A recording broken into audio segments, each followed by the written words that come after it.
Do you have a favorite YouTuber that you just love watching? Like, you don't even care what the video is about. Once you see their face on the thumbnail, you just click on it. Well, I have a few of them, and I've found myself wondering, how did they get to reach this level where people would get excited and happy just seeing them upload a new video? I know because I'm one of them. They've managed to build a community of loyal fans as well as new viewers and subscribers every day. It got me thinking, how did it start for them? Were they always this great at what they do? Were they just automatic storytellers that attracted thousands upon thousands of views right from the get-go? The answer is no. Most of the time, creators would get their big break from one of their videos that blew up, and people who viewed that video would get recommended a few more videos from the same creator, which would basically trickle down views for their other videos. Having a video blow up is every small YouTuber's dream. It can happen anytime, whether that's in your third upload, 12th, or even 100th. Once the algorithm rockets that video to a massive audience and that video is quality, then views and subscribers will flock to your channel. And suddenly, people will start to notice you and your content. And because you've already made a ton of videos prior to blowing up, people can binge watch and check out your other videos. So whenever I'm doubting myself, wondering why my channel hasn't been seen by other people, I tend not to worry too much. As long as I'm making quality content, thinking of my viewers, and packaging it well, then one of these days it's going to happen. Remember, it only takes one video. Just one to get everything you've ever wanted on this platform. So let's take a look at some real-life examples. But before we do that, one of my videos actually blew up. I can't thank you all enough. 99% of the comments are truly overwhelmingly positive. And man,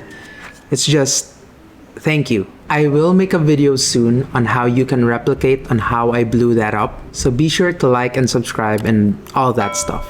Alright, let's check out our first example. First up is a fellow YouTube fanatic, Aprilyn Alter. If you don't know who she is, she does YouTube educational content that has some amazing and extensive research on everything YouTube. She started her channel around 9 months ago. I remembered following her when she had around 13,000 subscribers. That was after I saw her breakthrough video, aka the video that got her noticed by the algorithm. If you haven't seen my hook video, her video is actually what motivated me to create one and add my own little sauce to it. I've talked about the skyscraper content in my previous videos. You can copy what other people are doing as long as you add something to it, whether that be more research, your own takes, or even just more personality. So thank you, Josh Romeo, for instilling this to me. Anyways, before posting that breakout video, she only had about 1,600 subscribers with 21 videos uploaded. After posting her how to make a killer YouTube intro video,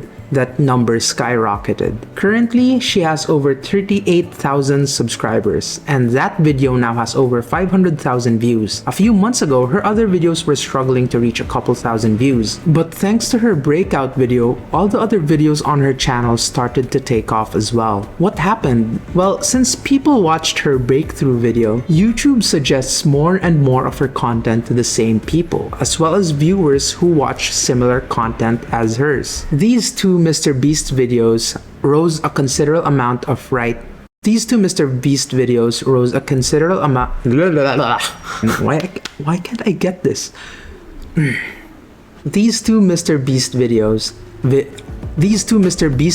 rose a considerable amount right after her killer YouTube intro video. If we check out this graph right here where she posted the intro video, there's a huge primary spike right here and it may have died down, but look at the difference.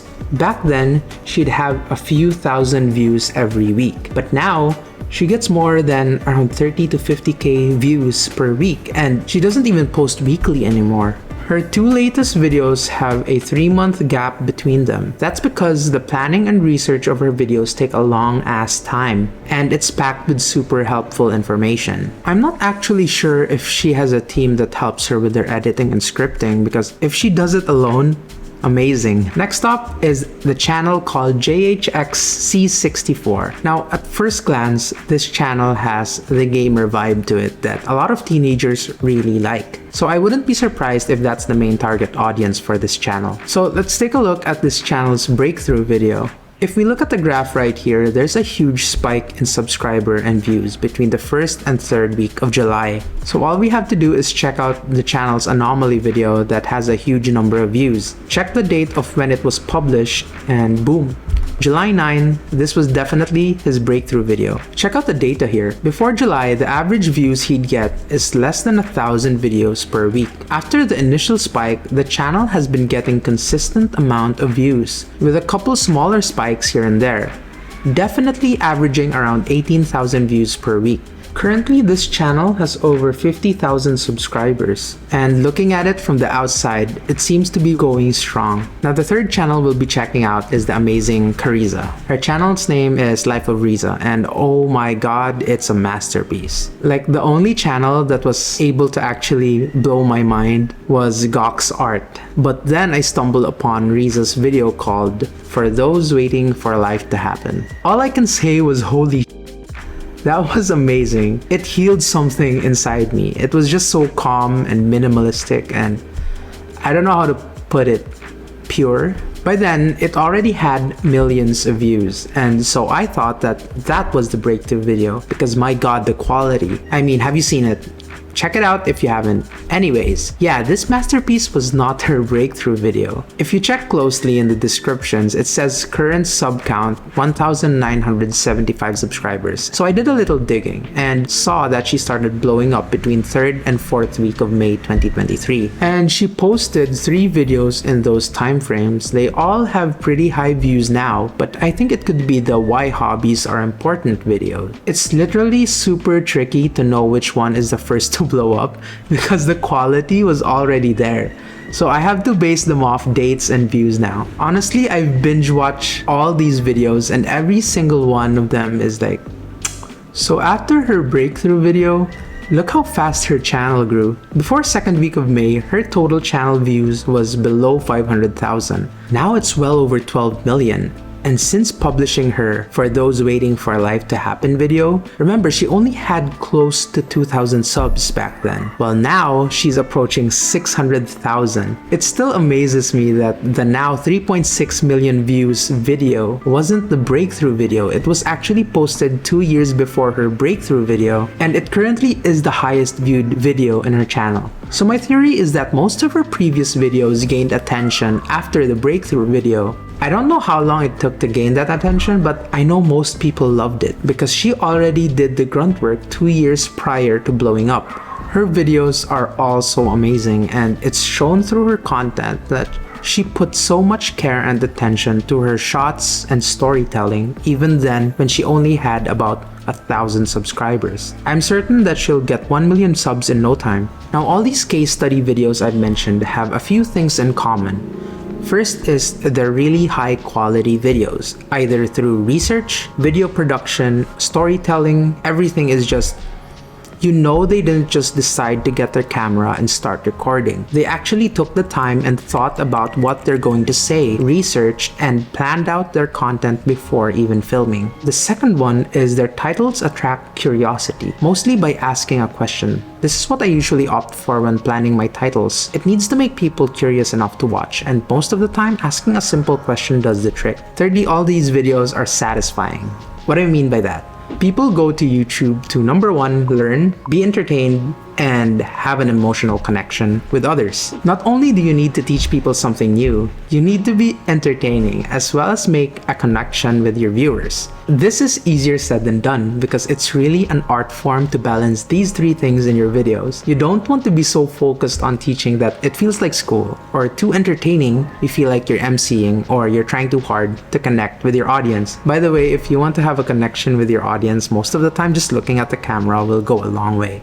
Breaks any form of barrier that makes the person on the other side of the monitor feel. And basically what you're trying to do is to try to make them feel like you're in the same room with them. I'm still trying to get used to doing that given being an introvert all my life, but hey, I'm learning. So, can anyone make content?